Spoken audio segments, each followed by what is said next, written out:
talvez o maior de todos os tempos, de que governo é para o povo e pelo povo sempre, aqui é para o bolso, pelo bolso e pelo voto. Então, melhor a gente parar com essa palhaçada de politizar não só a pandemia, a doença, mas a vacina também, e todos rumarmos no mesmo barco, porque nós não vamos ter as principais vacinas, porque não tem grana para comprar.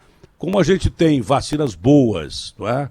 Sendo estudadas no Brasil por questão de convênio e mais facilidade para adquiri-las, mais lógico seria a gente parar com o discurso político e tentar dominar a pandemia, que está deixando de novo o mundo de joelhos na Europa e nos Estados Unidos.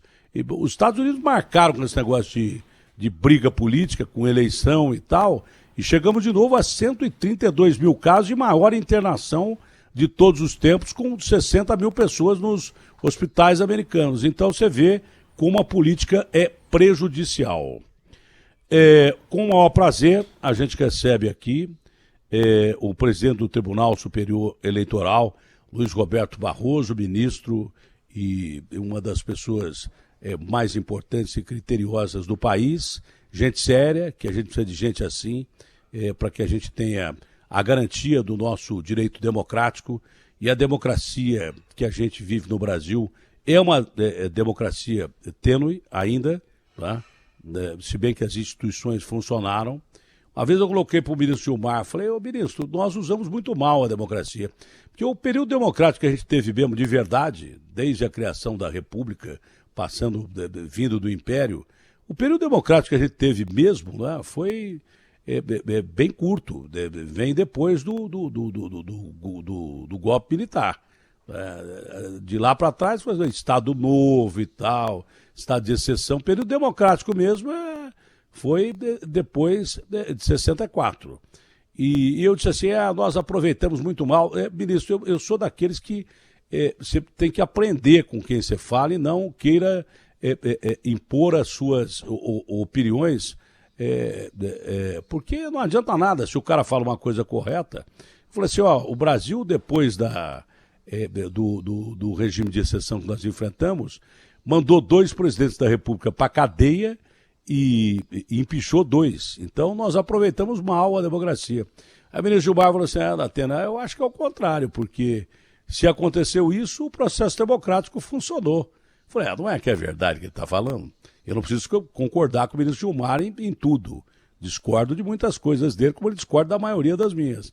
Mas eu tenho respeito por ele como ministro e acho que ele estava certo. As instituições brasileiras têm funcionado realmente.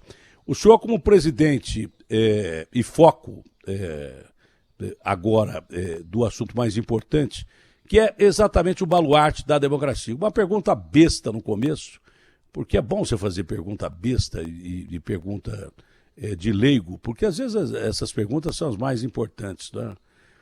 Ministro, como é que pode, numa democracia, a gente ainda ter voto obrigatório? Isso já não devia ter evoluído para que o brasileiro exercesse a democracia, começando pelo voto, ministro. Bom dia, prazer em estar com o senhor, espero que esteja bem de saúde, que é o mais importante hoje em dia. Prazer não falar com o senhor. Bom dia, Datena, estou muito bem de saúde, sim, graças a Deus, trabalhando full time, e não existe pergunta ruim, existe resposta errada. Portanto, eu enfrento essa questão. Eu acho, Datena, que num futuro ideal próximo, o voto deveria ser facultativo. Mas como você bem lembrou, a democracia brasileira ela ainda é relativamente recente. A Constituição brasileira é de 1988 e nós temos 32 anos apenas de democracia com estabilidade institucional. Eu concordo plenamente com a observação que fez o ministro Gilmar Mendes. Apesar de chuvas, trovoadas e vendavais, as instituições existiram. Se você me permitir, apenas porque você tocou no assunto e eu recapitular, nós tivemos de 1930 para cá, Revolução de 30, tentativas de quebra da legalidade constitucional. Revolução de 30, intentona comunista de 35, golpe do Estado Novo de 37, deposição de Vargas em 45, duas tentativas de golpe contra Juscelino Kubitschek em 55, o veto dos ministros militares à posse do vice-presidente João Goulart em 61, o golpe militar de 64, o ato institucional número 5 de 68, o golpe dentro do golpe que impediu a posse do Pedro Aleixo em 1969, os anos de chumbo do Médici. Portanto, a história do Brasil é a história da quebra da legalidade constitucional, dos golpes, dos contragolpes e das quarteladas, ainda esquecido o contragolpe preventivo do Marechal Lott. Portanto, 32 anos de estabilidade institucional, com todas as nossas vicissitudes da Atena, merecem ser celebrados. Por que eu acho que o voto ainda deve ser obrigatório mais um pouco?